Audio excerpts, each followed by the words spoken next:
Hello दोस्तों।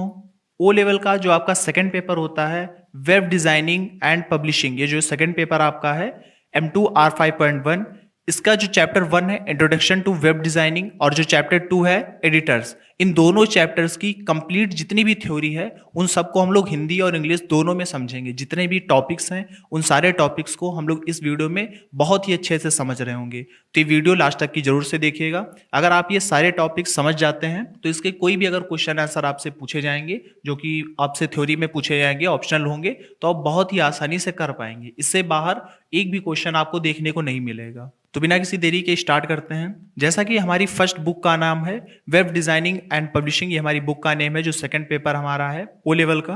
तो उसमें सबसे पहले ही हम समझते हैं कि वेब पेजेस क्या होते हैं। पहले समझेंगे वेब पेज क्या होते हैं, उसके बाद समझेंगे वेब पेजेस बनाते कैसे हैं। ये जितने भी टॉपिक्स हैं सारे हम लोग इस वीडियो में समझेंगे। सबसे पहले बात आती है कि वेब पेजेस क्या होते हैं, तो उसको देखते हैं। अब web page is a single page. Web page हमारा एक सिंगल पेज होता है इंटरनेट के ऊपर, जो कि कंटेन करता है, मतलब उस जो हमारे पास पेज होता है उसके अंदर होती हैं क्या चीजें होती हैं, हमारे पास टेक्स्ट होती है, इमेजेस होती हैं, वीडियोस कई सारी होती हैं, उनके ऊपर लिंक्स कई सारे होते हैं। यही हमारा क्या बोला जाता है, वेब पेज बोला जाता है। क्या मतलब हुआ, जैसे कि आपने गूगल ओपन किया, उसके अंदर आपने सर्च किया, मान लीजिए कोई भी लिंक आपने सर्च की, कोई भी चीजें आपने सर्च की, तो आप पेज ओपन करते हैं तो आप देखते हैं फिर कई सारी उसके अंदर चीजें होती हैं, कई सारी इमेज, टेक्स्ट, पीडीएफ वगैरह सब होता है, तो वही हमारा वेब पेज बोला जाता है। जो वेब पेज होता है वो पार्ट होता है वेबसाइट का। मतलब क्या है, जो वेब पेज है कई सारे ऐसे पेजेस होते हैं और वो सारे पेज आपस में लिंक करा दिए जाते हैं, वो मिलकर के एक वेबसाइट बन जाती है, जिसको हम लोग किसी ना किसी वेब ब्राउजर के थ्रू एक्सेस करके फिर उस पर काम करते हैं, फिर उसको देखते हैं। तो सिंपल अगर समझें वेब पेज क्या है, वेब पेज हमारा इंटरनेट के ऊपर एक सिंगल पेज होता है। वेब पेज जो है हमारा सिंगल पेज होता है इंटरनेट के ऊपर, जिसपे कई तरह के चीजें होती है, जैसे टेक्स्ट होता है, इमेजेस होती हैं, वीडियो वगैरह होती है, उसी पे लिंक वगैरह होंगी, यही हमारा वेब पेज बोला जाएगा। अब बात करते हैं हम लोग कि वेबसाइट क्या होती है। वेब पेजेस हमारे हमने समझ में आए, अलग अलग पेज होता है, तो वेबसाइट क्या होती है। वेबसाइट एक डोमेन नाम के तहत एक साथ जुड़े हुए कई सारे वेब पेजों का समूह होती है।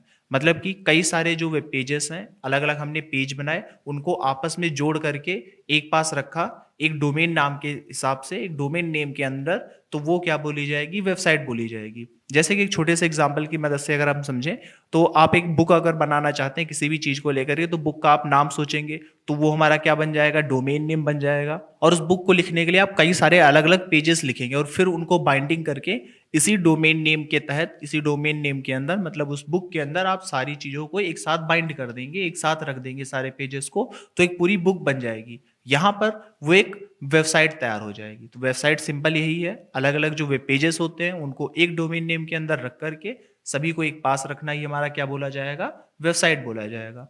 जैसे कि फेसबुक की वेबसाइट हो गई, उसमें आप उस पर सर्च करेंगे गूगल के ऊपर www.facebook.com, तो आपके पास में फेसबुक की वेबसाइट आ जाएगी। फेसबुक जो एप्लीकेशन वो ओपन हो जाएगी। इसमें कई सारे अलग अलग पेजेस होते हैं, जैसे लॉगिन का एक पेज होता है, लॉगिन करते हैं फिर आप अंदर जाते हैं।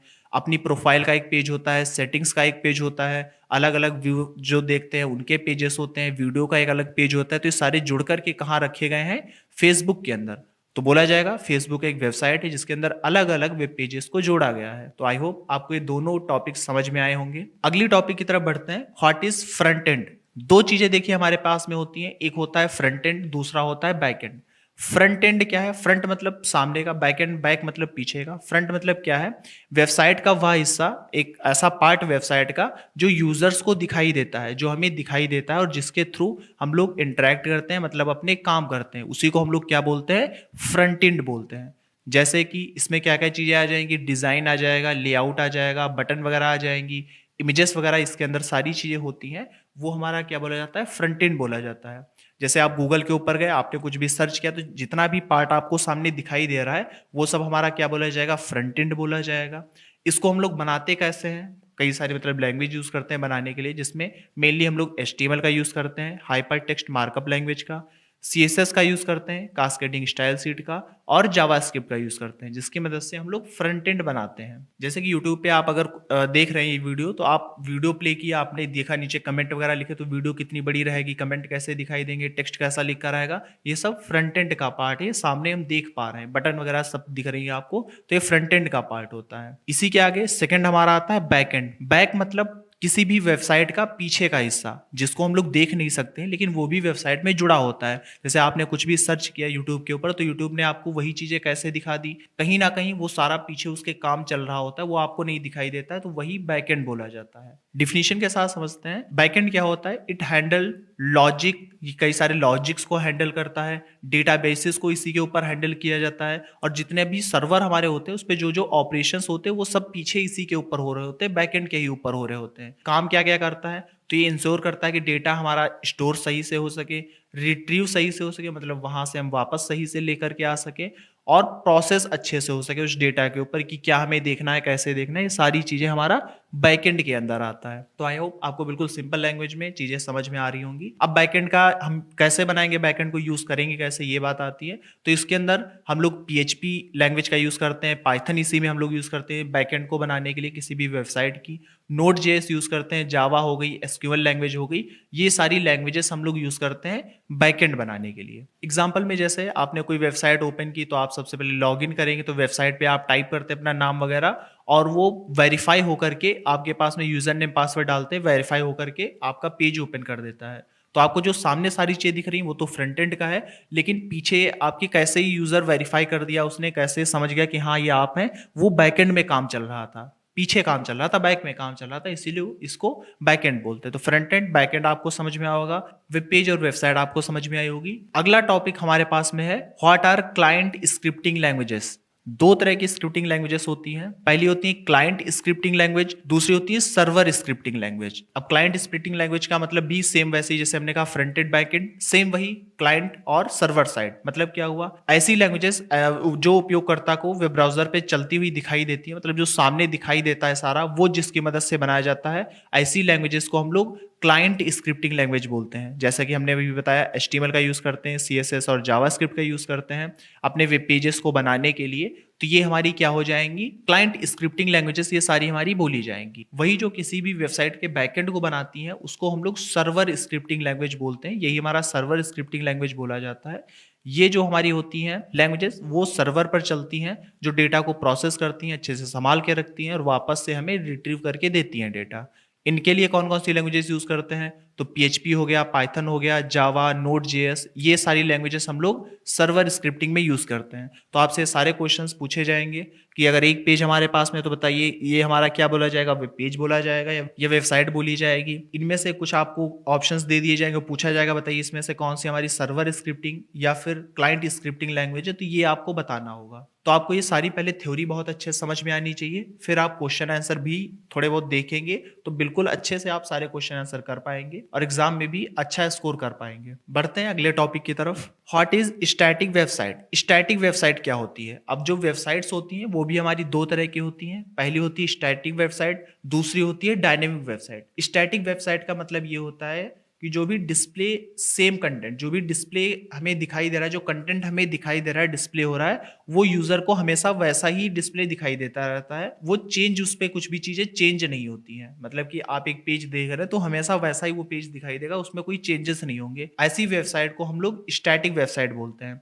जैसे कि आप कई ऐसे वेबसाइट ओपन करते हैं जहां ब्लॉग वगैरह होते हैं, तो ब्लॉग वगैरह आप पढ़ते हैं वो हमेशा वैसे ही दिखाई देगी। कल आप ब्लॉग पढ़ेंगे या कोई और ब्लॉग पढ़ेगा तो सेम पेज वैसा ही दिखाई देगा। इसी को हम लोग बोलते हैं स्टैटिक वेबसाइट। लेकिन दूसरी हमारी आती है डायनेमिक वेबसाइट। डायनेमिक वेबसाइट ऐसी वेबसाइट्स होती हैं जिनपे डेटा जो है, जो यूजर्स होते हैं उनके अकॉर्डिंग बार बार चेंज हुआ करता है। जैसे कि फेसबुक हो गई या और भी कई सारी फाइल्स हो गई, जैसे गूगल हो गया हमारा, यूट्यूब हमारा हो गया। तो अलग अलग यूजर के हिसाब से वो बार बार उसमें चेंजेस करते हुए दिखाता है, अलग अलग यूजर को अलग अलग तरीके से दिखाएगा। अगर आप भी बाद में उसको ओपन करेंगे तो आपको भी उसमें डेटा जो है चेंज होता हुआ दिखाएगा, इसीलिए इसको डायनेमिक वेबसाइट बोलते हैं। स्टैटिक वेबसाइट जो स्टैटिक रहे, चेंज ना हो। डायनेमिक जो समय के साथ यूजर के एक्सपीरियंस के साथ में चेंज होती जाए, वो डायनेमिक वेबसाइट होती हैं। इसी के आगे समझते हैं कि अगर हम लोग वेब पेज वगैरह बनाएंगे, वेबसाइट वगैरह बनाएंगे, तो हम लोग लिखेंगे कहाँ पर। अगर जो प्रोग्राम हम बनाएंगे, हमने HTML सीख लिया, जावास्क्रिप्ट सीख लिया, तो कहाँ पर हम काम करेंगे उसको लेकर के, कहाँ पर हम लिखेंगे।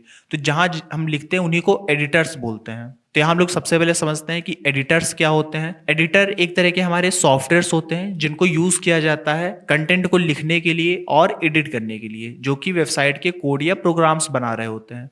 तो अगर आप कोई वेबसाइट बनाना चाहते हैं तो उसके कंटेंट को कहाँ लिखेंगे, तो लिखने के लिए हम लोग एडिटर का यूज करते हैं, जो कि एक तरह के हमारे सॉफ्टवेयर्स होते हैं। एग्जाम्पल की अगर हम लोग बात करें तो नोटपैड प्लस प्लस हो गया, ये एक आपका एडिटर होता है। इसको पहले आप डाउनलोड करोगे, फिर इसके ऊपर HTML, CSS, JavaScript, Node.js, Python, ये सारी आप लैंग्वेजेस का यूज करके अपनी वेबसाइट को बना सकते हो। ऐसे ही सबलाइन टेक्स्ट एडिटर आता है, VS कोड आता है जो कि काफी पॉपुलर भी है। तो ये सारे आपके टेक्स्ट एडिटर होते हैं, जो कि कोई ना कोई एक आपके पास में होना चाहिए जिस पर आप अपनी कोडिंग वगैरह कर पाए, अपने प्रोग्राम वगैरह बना पाए। तो ये होते हैं हमारे एडिटर्स। ऐसे ही ओ लेवल का पेपर 1, पेपर 3, पेपर 4, इन सब की वीडियोस आपको हमारे यूट्यूब चैनल पे मिल जाएंगी। तो सब्सक्राइब करना बिल्कुल नहीं भूलिएगा, और बाकी की वीडियोस भी आप देख सकते हैं। ऐसे ही अलग अलग टॉपिक पे बेस्ड क्वेश्चन आंसर आपको प्रोवाइड करा दिए जाएंगे, और एक साथ भी मैराथन भी आपको दी जाएगी, जिससे आपके जुलाई के एग्जाम्स बहुत ही अच्छे से हो पाएंगे। इसी के आगे जो आपका सिलेबस है ओ लेवल का, उसके अंदर कुछ एडिटर्स के बारे में भी आपको पढ़ना होता है कि एडिटर्स क्या होते हैं, कैसे काम करते हैं। तो सबसे पहला हमारा आता है नोटपैड प्लस प्लस। आपने अक्सर यूज किया होगा नोटपैड, वो हमारा बेसिक एप्लीकेशन सॉफ्टवेयर होता है जिसपे हम लोग टेक्स्ट वगैरह टाइप करते हैं। हम यहाँ पर बात करें नोटपैड प्लस प्लस की, ये एक अलग सॉफ्टवेयर है। नोटपैड प्लस प्लस क्या होता है, एक फ्री कोड एडिटर है जिस पर हम लोग अपनी कोडिंग वगैरह कर सकते हैं। ये कई सारी प्रोग्रामिंग लैंग्वेजेस को सपोर्ट करता है, मतलब इस पे अलग अलग तरह के हम लोग प्रोग्रामिंग लैंग्वेजेस लिख सकते हैं, जैसे कि पाइथन, जावा, जावास्क्रिप्ट, ये सारी लैंग्वेजेस का हम लोग इस पे काम कर सकते हैं। और इस पे जो सिंटैक्स वगैरह होता है वो हाईलाइट होकर के आता है, और ऑटोमेटिक इसमें कंप्लीट भी हो जाता है। मतलब कि जैसे आप HTML के कोड वगैरह लिखेंगे तो उसमें जो चीजें आप लिखते हैं, जो कमांड आप देंगे उस टैग की मदद से, उनको हाईलाइट कर देगा। और आपने जैसे ओपन टैग लगाया तो क्लोज टैग खुद से लगा देगा। तो ये छोटे मोटे ऑटोमेटिक काम भी करेगा। इन पर हम लोग कौन कौन से लैंग्वेजेस लिख सकते हैं, तो जैसे हमने बताया इस पे आप HTML का काम कर सकते हैं, CSS, जावास्क्रिप्ट का काम कर सकते हैं। ये सारे काम आप नोटपैड प्लस प्लस के ऊपर कर पाते हैं। अगला समझते हैं सबलाइम टेक्स्ट एडिटर। ये भी आपके पास में एक टेक्स्ट एडिटर होता है। ये जो टेक्स्ट एडिटर है, ये जो कोड एडिटर है जिस पर आप कोडिंग वगैरह करेंगे, इसकी खासियत क्या होती है, तो सबलाइम टेक्स्ट एडिटर जो है ये लाइट वेट होता है, मतलब बहुत ही कम साइज का होगा, आपके कंप्यूटर में बहुत कम साइज लेगा, फास्ट होगा, और बहुत ही पावरफुल भी है कोडिंग के लिए। इसका प्रोग्रामिंग के लिए, वेब पेज डेवलपमेंट के लिए, सब चीज़ों के लिए इसका यूज़ किया जाता है। एग्जाम्पल में इसकी मदद से आप लोग पाइथन के कोड वगैरह लिख सकते हैं, जावास्क्रिप्ट के कोड वगैरह लिख सकते हैं। तो ये थे टॉपिक्स, कंप्लीट आपके टॉपिक्स थे। इससे ज़्यादा उसमें ज़्यादा चीज़ें हैं नहीं चैप्टर 1 और 2 में। तो ये आपके कुछ टॉपिक्स थे। इसी के साथ इन पर हम लोग क्वेश्चन आंसर अब इनके ऊपर देखेंगे, तो आपको बहुत अच्छे से क्लियर हो जाएंगे। जुलाई एग्जाम में बहुत ही अच्छा आप स्कोर भी गेन कर पाएंगे। कोई भी और क्वेश्चन है, किसी भी और टॉपिक पे अगर वीडियो चाहिए या इसमें कुछ चीज़ें छूटी हुई हैं, तो हमें बता सकते हैं। अगली वीडियो के साथ सारे टॉपिक्स बिल्कुल आसान लैंग्वेज में आपको समझा दिए जाएंगे। मिलते हैं नेक्स्ट वीडियो में।